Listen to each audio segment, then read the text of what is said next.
Amara had learned to dread family gathering. In Kumasi, where family is everything, she was always the woman people whispered about. Whenever she arrived, the laughter seemed to dim, replaced by sly glances and sarcastic smile. Cousins compared their growing children, while aunts shook their heads at her with fake sympathy. Someone would always whisper the word she hated most: useless wife. Those words cut deeper than a knife, echoing in her chest long after the party ended. It wasn't that she didn't long for a child. She did more than anything. But year after year, her arms stayed empty, and her pain became a weapon for others to use against her. They joked behind her back, sometimes even to her face, as though her worth as a woman depended only on whether she could give birth. She learned to smile, to pretend their cruelty didn't reach her. But at night, behind closed doors, she let the tears fall. Still, somewhere inside her, a quiet fire burned. She told herself she would not always be their victim. One day, she would silence their laughter and make them regret the names they threw at her so carelessly. For now, she carried her pain in silence, but in her heart, she promised herself something greater. They thought she was broken, but Amara knew her story was not finished. In the early years of their marriage, Kwame had been Amara's safe place. Whenever his mother or relatives made cutting remarks about her childlessness, he would stand by her side, telling her not to mind them. His words soothed her aching heart, and for a while, she believed his love was enough to shield her from the storm. But slowly, that shield began to weaken. At first, it was small things. He no longer defended her as quickly as before. When his mother, Madame Efua, called Amara barren during arguments, he stayed silent. He would avoid her eyes, pretending he hadn't heard the insult. Soon, silence turned into distance. He spent more time away from home, claiming work kept him busy. When he was home, he sat quietly, his phone or the television taking more of his attention than his wife. The warmth that once filled their house began to fade, leaving only long stretches of silence that hurt more than words ever could. Madame Efua made things worse.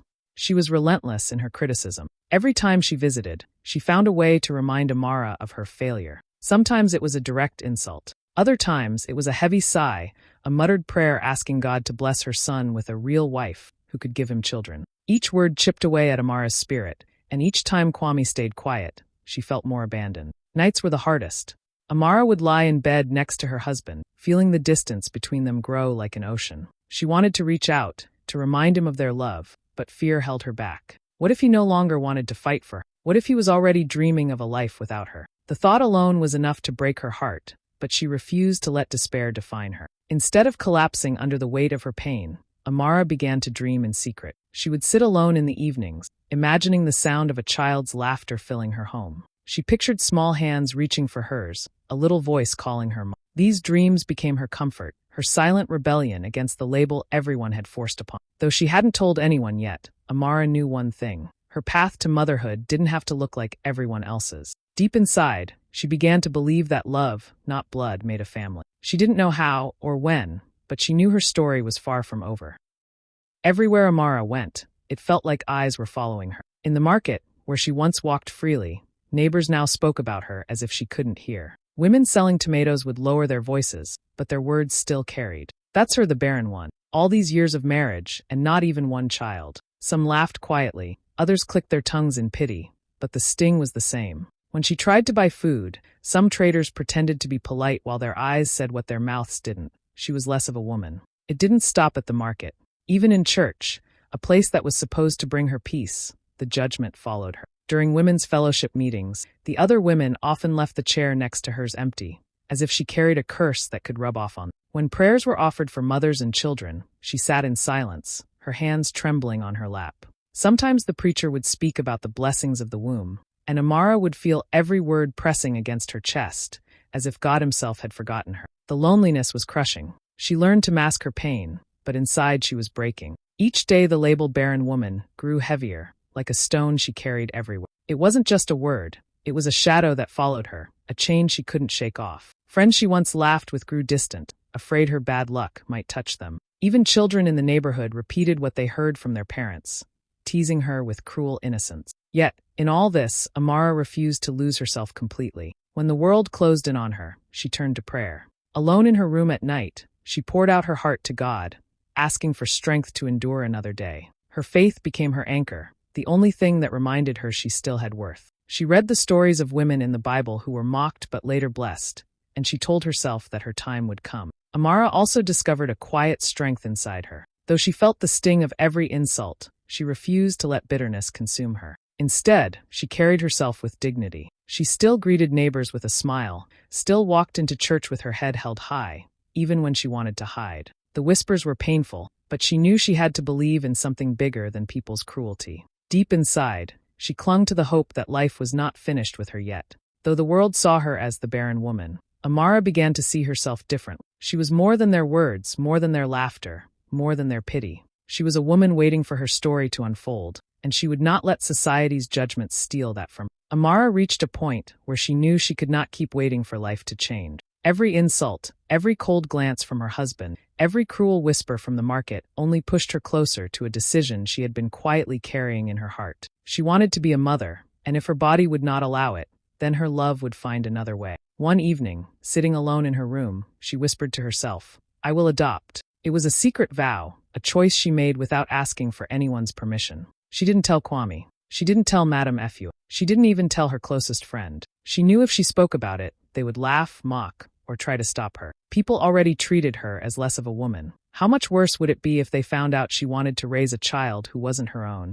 But Amara's heart was firm. She saved small amounts of money quietly, planned carefully, and one morning she boarded a bus to Accra, her stomach fluttering with fear and hope. The orphanage was tucked away on a quiet street. When Amara stepped inside, she heard children's voices echoing down the hall. Some were laughing, some crying, but all of them carried the sound of longing. Her heart raced. She didn't know what to expect, but then she saw her. A little girl with bright eyes and a radiant smile stood at the edge of the room, watching her with curiosity. The child's name was Zuri. The moment their eyes met, something shifted inside Amara. It was not logical, it was not planned, it was a pull, as if her soul had been waiting for this very meeting. Zuri ran toward her with open arms, as though she already knew who Amara was meant to be. Amara bent down, hugged her tightly, and in that instant, all the emptiness she had carried for years seemed to melt away. It felt like destiny had finally answered her silent prayers. The adoption process was long and complicated. Paperwork piled up, visits to the orphanage became frequent, and there were endless questions from officials. Some people in her community began to notice she was spending time away and asked questions. When word spread that she wanted to adopt, the criticism was sharp. "Why waste your time on another woman's child?" one neighbor asked. "It will never be the same as having your own," another said. Even Madame Effu sneered when she heard rumors, insisting Amara was only proving her shame by begging for leftovers. But Amara did not let their words move her. She had already found her daughter in Zuri, and nothing could turn her back. Every time she saw that little girl's smile, she felt strength rise within her. She knew the journey would not be easy, but for the first time in years, she was not afraid. She was walking into motherhood on her own terms, with her heart leading the way.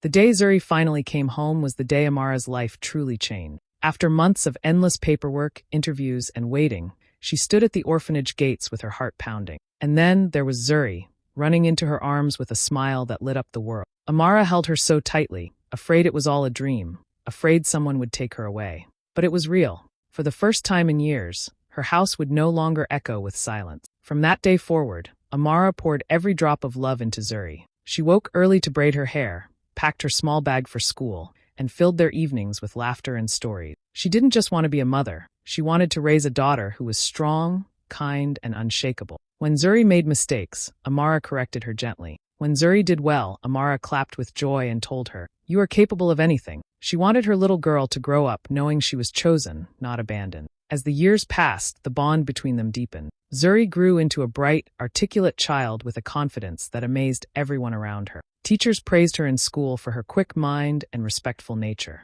Neighbors often stopped Amara to say how polite and cheerful her daughter was. The same streets that once whispered about Amara now lit up whenever Zuri walked by, her presence impossible to ignore. But even in her joy, Amara carried a quiet fear. She still remembered the sting of her family's cruel words, the label they had pinned on her heart for years. Because of this, she avoided taking Zuri to family gatherings. Whenever invitations came, she found excuses. She told herself it was better this way, that Zuri was too young to face the sharp tongues of those who had mocked her for so long. Deep down, she feared they would look at her precious child and call her names, reducing her miracle to just another woman's child. At home, however, Amara and Zuri built their own safe world. They cooked together, sang together, prayed together. In the evenings, they would sit outside watching the stars. Zuri would lean against her mother and say, "Mama, I love you," and Amara's heart would swell with gratitude. Every insult she had ever endured seemed to vanish in those moments. Still, at night when Zuri was asleep,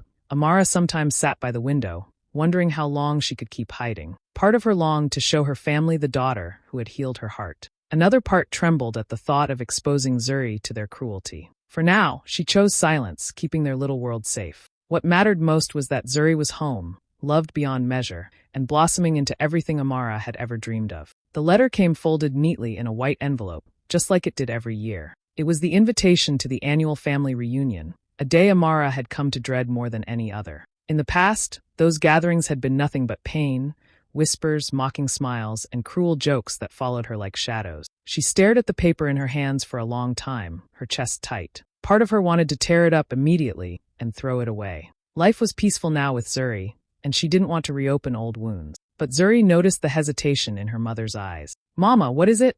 she asked, her voice soft but curious. Amara tried to brush it off, but Zuri pressed again until she finally showed her the invitation. Zuri read it quickly, then looked up with a bright smile. "Let's go, Mama. You're not alone anymore." Those words struck Amara deeply. For years she had walked into that reunion feeling like an outcast, a woman without a place. But now things were different. She had Zuri, her daughter, her proof that love could build a family in more ways than one. Still, fear clung to her. She could already imagine the whispers, the mocking voices asking where she had bought this child. What if they hurt Zuri the way they had hurt her? That night, as she tucked Zuri into bed, Amara sat quietly beside her. Zuri reached for her hand and squeezed it. "Mama, you always tell me to be brave. Maybe it's your turn now." The words were simple, but they felt like a command from God himself. Tears filled Amara's eyes. Her little girl, the one she had once been afraid to show the world, was now her source of courage. The next morning, Amara stood in front of the mirror, looking at herself carefully. She had aged from all the years of sorrow, but there was also strength in her eyes. She dressed Zuri in a beautiful patterned dress,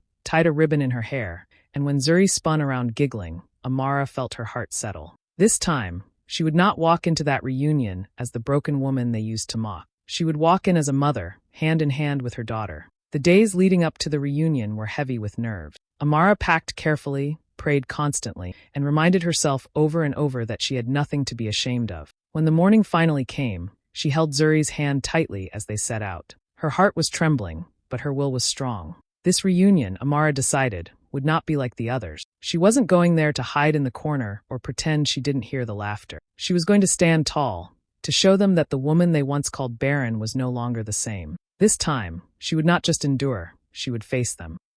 The reunion was held at the big family house, the same place where Amara's pain had begun so many years ago. As soon as she stepped through the gate with Zuri's small hand in hers, the chatter slowed. Heads turned. Relatives who had barely glanced at her in the past now stared openly. Their eyes moved from Amara to the little girl by her side, and soon the whispers started. "She finally brought a child," one woman muttered. "Maybe she rented her just for today," another added, chuckling under her breath. "She wants us to believe she's a real mother now," someone else scoffed. The words spread like wildfire, and soon small groups were pointing, shaking their heads, smirking. Zuri squeezed her mother's hand tighter, confused by the strange attention. Amara leaned down and whispered, "Don't worry, my love. Just smile." Inside, though, her stomach twisted. Every cruel laugh felt like a slap across her face, dragging her back to the years she had fought so hard to overcome. Then Madame Efua's voice cut through the crowd, sharp and cold. She looked Amara up and down before letting her eyes rest on Zuri. "Another mouth you can't feed,"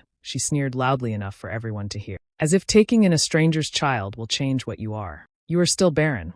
The words landed heavy, and some relatives laughed, others murmured in agreement. The humiliation burned like fire. Amara could feel her face flush, her heart pound, her throat tighten with the weight of unshed tears. Zuri looked up at her with wide eyes, silently asking if the things they said were true. That gaze alone nearly broke Amara, but she forced herself to breathe deeply. This was the moment she had feared, the very reason she had stayed away all these years. But now, standing there with her daughter's hand in hers, she realized she wasn't the same woman they once ridiculed. She had survived their mockery before, but this time, she carried something greater than their cruelty. She carried Zuri, her pride, her joy, her answer to years of prayers. So Amara lifted her chin and stood taller. She smiled at her daughter, then faced the crowd without saying a word. Her silence unsettled them more than shouting ever could. The whispers slowed, the laughter faded, but the tension in the air remained thick. She knew they expected her to break, to cry, to run, but she refused to give them that satisfaction. Instead, she held Zuri's hand tighter and waited. She didn't know when, but she knew her moment would come, the chance to show them the truth, to prove that she was more than the label they had stamped on her life. The sting of their mockery was sharp, but Amara stood her ground, her heart whispering the same words she had promised herself long ago. One day, they will regret their cruelty. That day, she felt, was closer than ever. The reunion continued with the usual traditions. After the meal, the elders sat in front, ready to give their speeches. They spoke about family unity, about respect, about legacy. Amara sat quietly with Zuri by her side, pretending to listen while her mind replayed the cruel words she had heard earlier. Her heart was heavy, but she kept her smile for Zuri's sake. She thought the day would end just like every other reunion, with her walking away in silence, carrying the weight of humiliation once again. But then something unexpected happened. As one of the uncles finished speaking, Zuri slowly stood up. She was small compared to the crowd, but her presence demanded attention. At first, people whispered, surprised that a child would dare interrupt the gathering. Amara's heart raced. She wanted to pull her daughter back down, to shield her from the stares. But before she could move, Zuri lifted her chin, her bright eyes scanning the room. And then, in a clear, confident voice that carried across the hall, she spoke. "My name is Zuri," she began, her words steady. "I am Amara's daughter. She gave me love when no one else wanted me. She is not barren, because she gave birth to hope, to me, and to a better life." The room froze.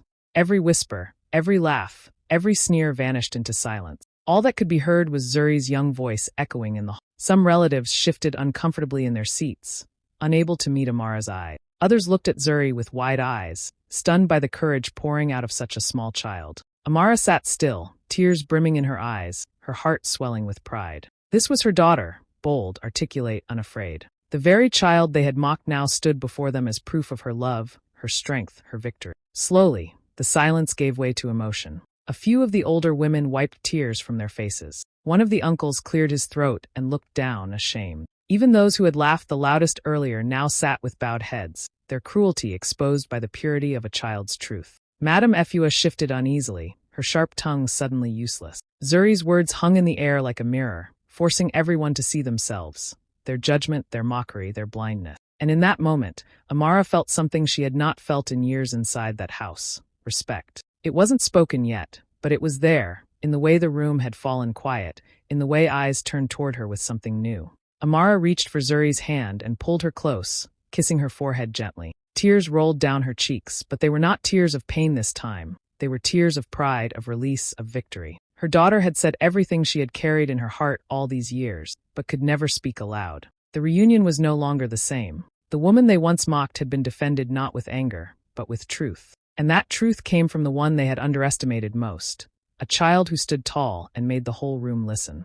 The room remained quiet long after Zuri finished speaking. It was as if her words had broken something open, something no one could cover up again. Amara sat there holding her daughter's hand, watching the faces around her change. Relatives who once mocked her now looked at her with new eyes. Some more shame, some showed regret, and others looked almost in awe. For years, she had been the family's target, the woman they laughed at, the one they thought had failed. But now, all at once, the power had shifted. Kwame sat near the front, stunned into silence. He had once been her protector but had grown distant, leaving her to fight alone. Now he stared at Zuri, his lips slightly parted, his eyes shining with something Amara couldn't quite read. Was it pride?